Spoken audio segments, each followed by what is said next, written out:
E a Parmalat já não é mais a patrocinadora mais vencedora da história do Palmeiras. Vídeo de hoje do canal do Nicola traz números importantes da era Crefisa, da Leila Pereira. Bora te contar também sobre o Corinthians e o andamento dos patrocínios. Como é que andam essas negociações? Bora falar sobre o São Paulo, quanto o tricolor já gastou com os seus 9 reforços, estou incluindo o Erisson. Quero completar para falar sobre o Vasco, o Atlético Mineiro e a projeção em relação à inauguração da Arena. Pode pintar um verdão. Tem ainda informações de mercado, bastidores, finanças. Já pensou em Vanderlei Luxemburgo na Portuguesa? Tudo isso e muito mais a partir de agora. Não sei antes de me apresentar, me chamo Jorge Nicola, jornalista esportivo, e a missão por aqui é deixar você por dentro das últimas do seu time do coração e também de bastidores, finanças e muito mais. Para não perder nada, aperta esse botãozinho vermelho de inscreva-se, ativa as notificações. Se curtiu o vídeo também deixa like, beleza? Bora contar que todo esse conteúdo é um oferecimento de BetWinner, a casa de apostas esportivas que preparou cotações bem legais para os jogos dessa segunda-feira. Tem Vasco e Volta Redonda, Novo Hamburgo e Juventude, Náutico e Porto, além de Sergipe e América pelos campeonatos estaduais. Vou apostar nesse jogo do Vasco. A vitória paga R$ 1,48, achei pouco. Tô a fim de apostar nesse acima de 2,5 gols, ou seja, imaginando que a partir de 3 gols, independentemente de quem marcá-los, eu acabo ganhando. Cotação a R$ 2,06, estou colocando R$ 400 para voltarem 824. E aí, você vem apostar comigo? Para participar é super simples, só pegar o link que está no comentário fixo, já faz seu registro e não esquece de usar o código promocional que é Nicola1, assim você passa a ter 100% de bônus no valor do depósito. Vem se divertir comigo na BetWinner, sempre lembrando, você precisa ter mais de 18 anos de idade para apostar e sempre jogando com responsabilidade, beleza?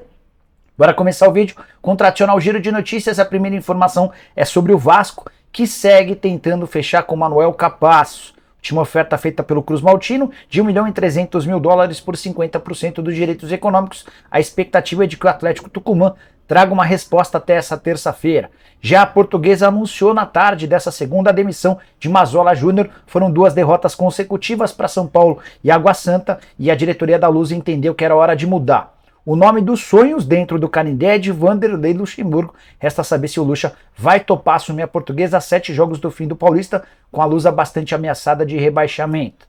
Bora falar agora sobre o Ibis, que se auto-intitula o pior time do mundo, mas isso está mudando. O Ibis já está a 4 partidas sem perder no Campeonato Pernambucano da Primeira Divisão. São 3 empates e 1 vitória, a melhor campanha da história do clube.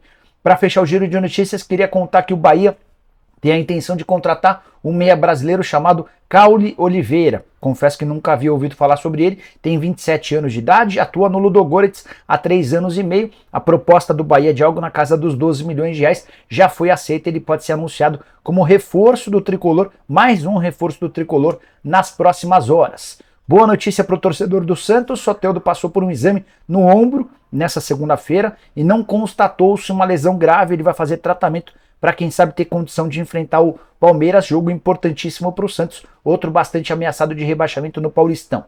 Para fechar o giro de notícias, contar que o zagueiro Felipe, que já foi pretendido pelo Corinthians, pelo São Paulo, entre outros grandes clubes do Brasil nos últimos dias, está a caminho do Nottingham Forest, negociação bastante avançada. O clube inglês já se acertou com o Atlético de Madrid para aquisição dos direitos econômicos a 6 meses do fim do contrato. Esse anúncio deve acontecer nas próximas horas. Ver Fernando Diniz bravo nem é algo tão incomum, mas as pessoas mais próximas que acompanham o Diniz há bastante tempo garantem que poucas vezes ele ficou tão nervoso em toda a carreira quanto no vestiário do Fluminense depois da derrota para o Botafogo, tudo por causa do pênalti batido pelo Calegari. 0-0 entre Fluminense e Botafogo, pênalti a favor do Fluminense, e o Calegari pediu para bater, acabou batendo, mesmo com o Diniz na beira do gramado dizendo não.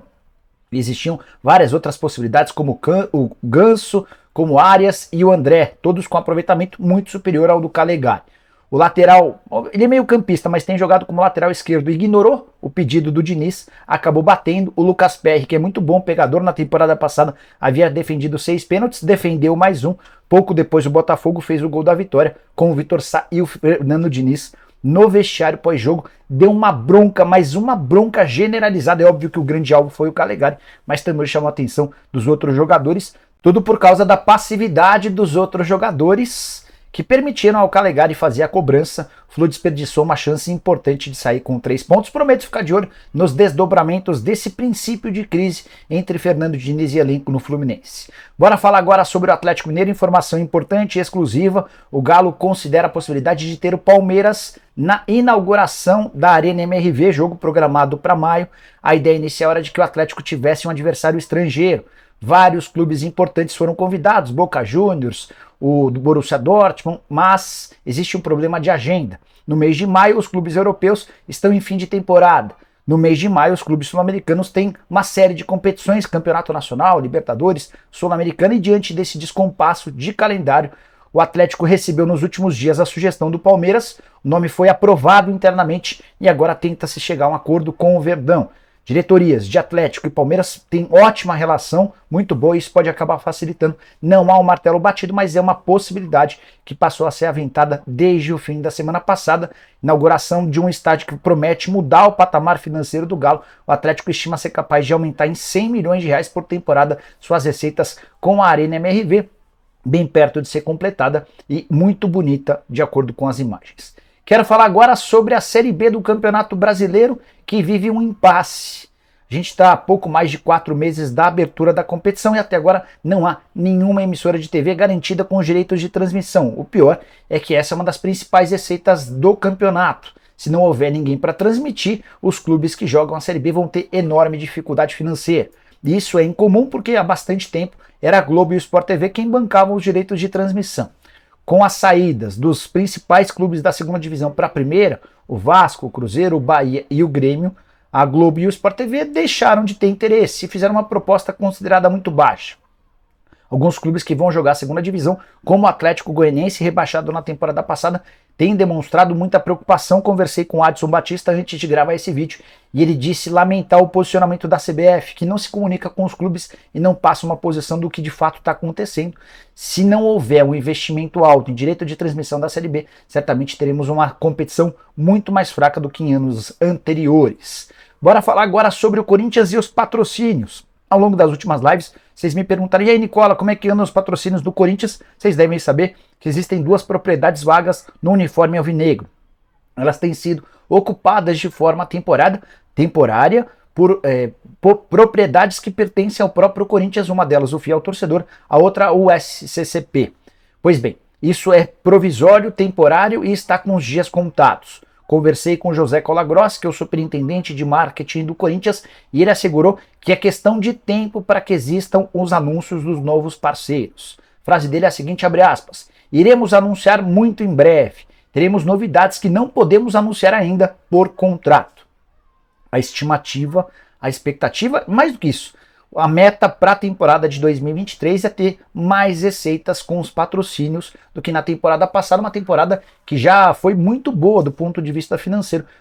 Corinthians nunca havia faturado tanto com a publicidade no uniforme como em 2022. Para 2023 a expectativa é de que esse valor seja ainda maior.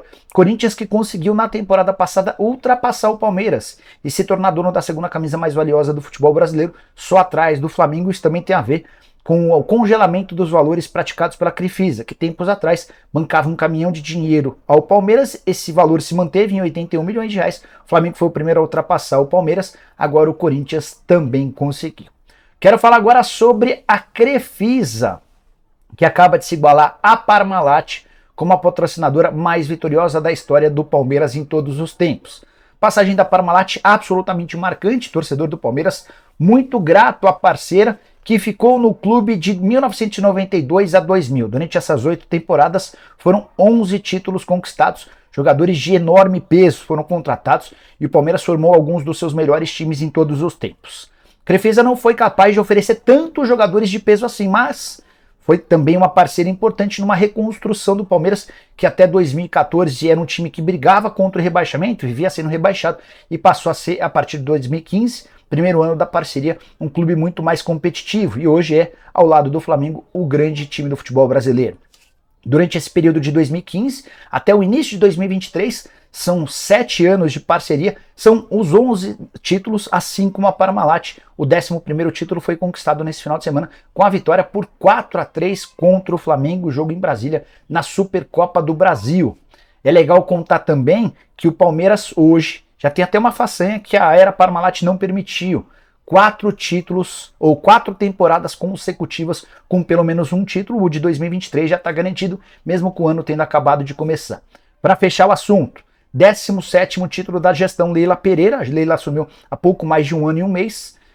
Entre esses 17 títulos eu estou incluindo uma série de outros títulos, como por exemplo no futebol feminino e nas categorias de base, mas de apenas torneios da Federação Paulista, da CBF e da Conmebol. Os 11 títulos aqui eu citei agora há pouco, esses do time masculino, time profissional, que se igualaram à da era Parmalat. Bora fechar o vídeo para te contar quanto o São Paulo já gastou com reforços. O Erisson será anunciado muito em breve como o 9º reforço da temporada, mas é legal contar que se foram 9 aquisições, dá para contabilizar 10 contratações, isso porque o Gabriel Neves, que estava emprestado até o ano passado, foi adquirido em definitivo. São Paulo desembolsou $1.700.000, que hoje equivale a mais ou menos R$8.600.000. Então, quando eu conto para você que o São Paulo é o 4º time que mais gastou no ano de 2023 com reforços, totalizando R$35 milhões, eu estou incluindo o Gabriel Neves, que já era um reforço no ano passado, mas foi comprado em definitivo nesse ano.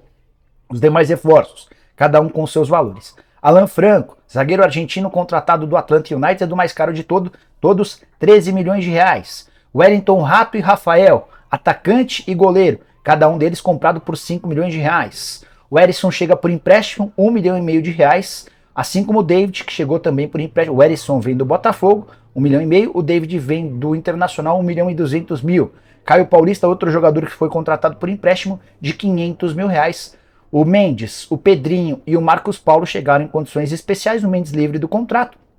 Toda a grana investida foi paga com luvas, e aí não entra nessa aquisição dos direitos econômicos. O Pedrinho e o Marcos Paulo emprestados sem qualquer custo. Queria a sua avaliação sobre os reforços do São Paulo para a temporada. Das 9 aquisições, quais te agradaram? Vale a lembrança de que o Tricolor havia aberto mão de 12 jogadores, entre eles alguns com salários bem altos, casos do Miranda, do Éder, do Reinaldo, companhia limitada. E aí, o São Paulo de hoje é melhor do que o São Paulo de 2022? Use o espaço para comentários, para deixar sua opinião. Não esquece de deixar like, se inscrever no canal e de voltar às 7 da noite com o programa do Nicola. Abraço, tchau!